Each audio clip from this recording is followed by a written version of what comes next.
सूरह अज़-ज़ुख़रुफ़ का परिचय, वक्त और फायदा।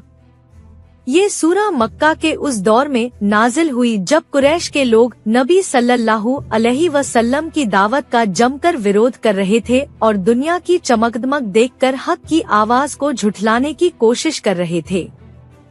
इस सूरह का नाम अज़-ज़ुख़रुफ़ यानी सोना चांदी या दुनिया की आराइश इसलिए रखा गया क्योंकि इसमें दुनिया की जीनत और आखिरत की हकीकत के बीच फर्क बयान किया गया है। ये सूरह उन लोगों के लिए एक दस्तावेज है जो दुनिया की शानो शौकत देखकर अल्लाह और आखिरत को भूल जाते हैं। सूरह अज़-ज़ुख़रुफ़ की उपयोगिता और फायदा। इस सूरह की सबसे बड़ी खूबी ये है कि ये इंसान को ये समझाती है कि दुनिया की सारी चमकदमक और आराइश एक फानी चीज है, जबकि आखिरत का घर ही हमेशा रहने वाला है।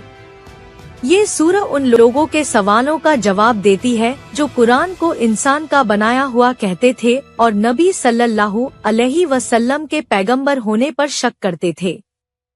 ये सूरह हर मुसलमान के दिल में ये बात बैठा देती है कि असली कामयाबी आखिरत की कामयाबी है, न कि दुनिया की शानो शौकत।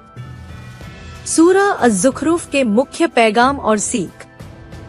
सबसे पहले तो ये सूरह ये बताती है कि इस किताब कुरान का नाजिल करना बिल्कुल हकीम और हिकमत वाले अल्लाह की तरफ से है।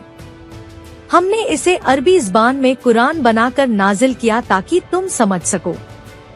ये किताब दुनिया और आखिरत दोनों के लिए रोशनी और हिदायत है। दूसरे, इस सूरह में उन लोगों की हकीकत बयान की गई है जो दुनिया की जीनत और मालदौलत देखकर फंस जाते हैं। अल्लाह फरमाता है कि अगर दुनिया की ये सारी चीजें इबादत के लायक होती तो हम उन्हें आसमान से उतारने वाले की इबादत करते। ये बात उन लोगों के मुंह पर तमाचा है जो फरिश्तों को अल्लाह की बेटियां कहते थे। तीसरे, इस सूरह में हजरत इब्राहिम अलैहिस्सलाम का किस्सा बयान किया गया है जिन्होंने अपने बाप और अपनी कौम से कहा था, जिन चीजों की तुम इबादत करते हो मैं उनसे बेजार हूँ।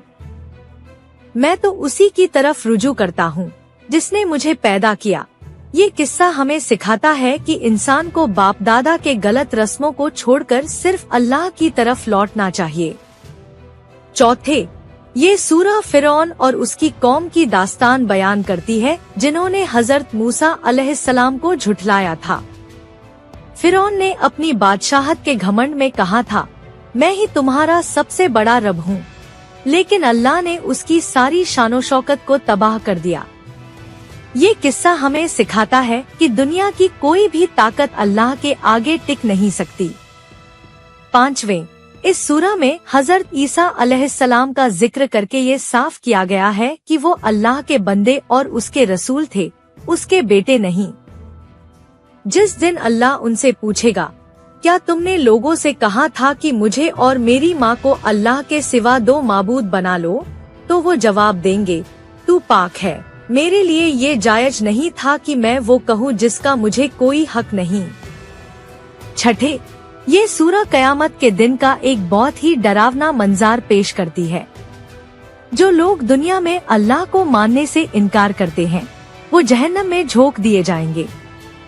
उनसे कहा जाएगा, क्या तुम्हारे ये साझीदार हैं जिनकी तुम इबादत करते थे? वो कहेंगे, हमें तो उनका कुछ पता नहीं। और उनके साझीदार उनसे कहेंगे, तुम झूठ बोल रहे हो।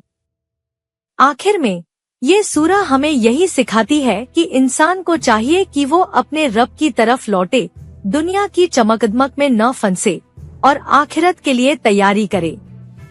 दुनिया की जिंदगी बस एक खेल और तमाशा है, असली जीवन तो आखिरत का जीवन है।